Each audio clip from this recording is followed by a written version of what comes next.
is the FPL shareholders. To make sure people know about that. You know, we've been fighting FPL for a long time on this power plant they're building here in Palm Beach County. But you also should know that FPL is the largest purchaser of oil and gas in Florida. In fact, they burn over 27,000 megawatts of oil and gas, which has us dependent on this system that's destroying our environment. We want people to join us if you can, May 21st at 9 a.m. It's on the flyer. There's also on the back side, there's a series of a list of items for relief work. If you can help us ship items to do relief in the Gulf and also in the Keys if or when needed. So please spread the word about that. And with that, I want to thank everyone for coming and pass the microphone off to Barry Silver, the other co-chair of the Palm Beach County Environmental Coalition. Thank you.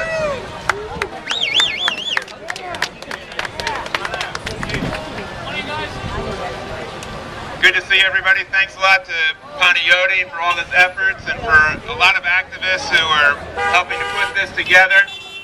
The oil slick that we have out in the Gulf is largely the result of slick politicians. These politicians have taken an awful lot of money from the oil and gas industry, and then the agencies that are supposed to be watchdogs have now become lapdogs. If there's any politicians here, or anybody running for office, who wants to make a solid commitment, they will fight to protect our environment. I'd like to hear from them now. I know of one. His name is Eduardo Tativa.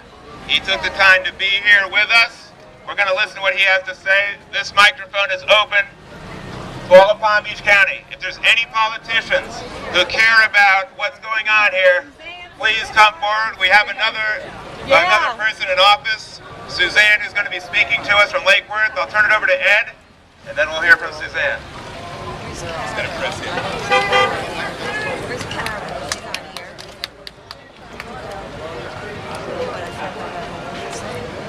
Hello everyone.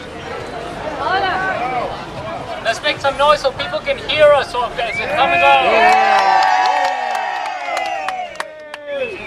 After what's been considered probably the worst oil spill in history, in American history, Ken Salazar, the Interior Secretary, has given permission for 27 new offshore drilling sites in the Gulf of Mexico. Two of them belonging to BP. Oh my. Exactly, this is failed leadership. We can no longer afford this. I am Ed Tativa. I'm running for Congressional 16th District here in Florida. I'm all about the future. As a matter of fact, these are two of my students. Give it up for them. What will be joining us? We have our youth here, and this is what we do. We have to lead by example as to what our future leaders can do for us. Please support us all now, and thank you everyone for coming out here today. Thank you very much, Eduardo. My kid is here too, Ari. It's good to see some kids here. We're fighting for their future. Now we're going to hear from Suzanne Mulderhill. She's with the city of Lake Worth.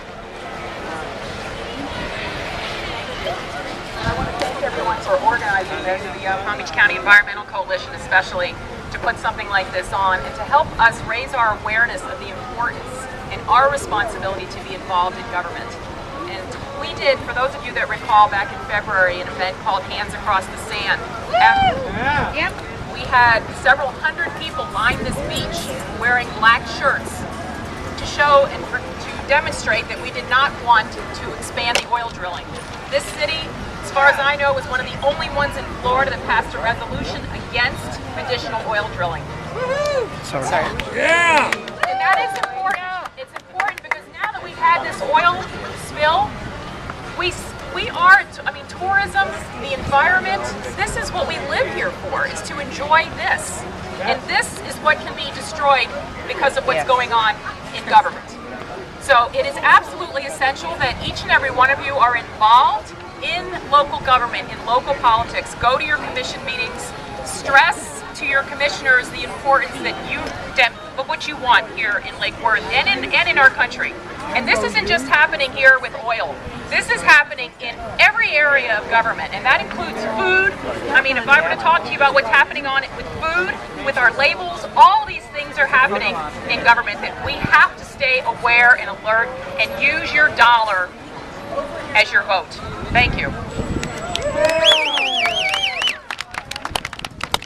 Well, now we can see who the people in office are who want to be in office, who are on our side. Good to see you. We hope we get more people coming in.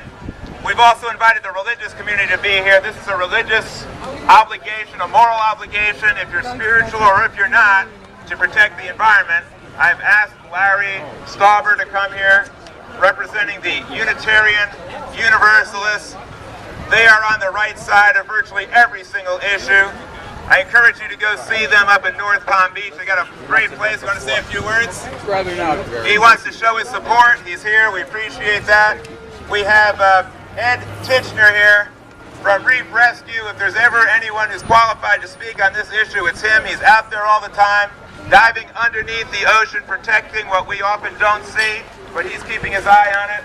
Love for him to say a few words for us.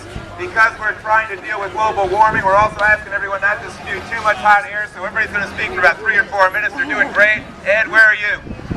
All right. Hi. I don't have a whole lot to add to what's already been said. It's pretty obvious what the problem is. And much of it is with the permitting process. These permits are rubber stamped. There's no control, there's no enforcement. And the same thing happens with beach renourishment projects and the sewage outflow in Palm Beach County. The whole system is corrupt. But I can tell you a little something about the coral reefs right now. The dispersant that they're spraying in the water is causing half of that oil not to come to the surface, and nobody knows where it's going. It's under the surface, and if you look at the latest projections, it's being caught up in the loop current today. And so it may be on its way, and maybe on its way already here. We don't know what form it's going to arrive in. It's probably going to be below the surface, and it may wind up on these coral reefs because of all the dispersant they're putting in it. The dispersant is basically hiding half of the oil from the public. You're not going to get the oil on the beaches, which scares people. So you put dispersant in it, and it's below the surface. But there's twice as much oil out there as they're letting you know. James said, yay!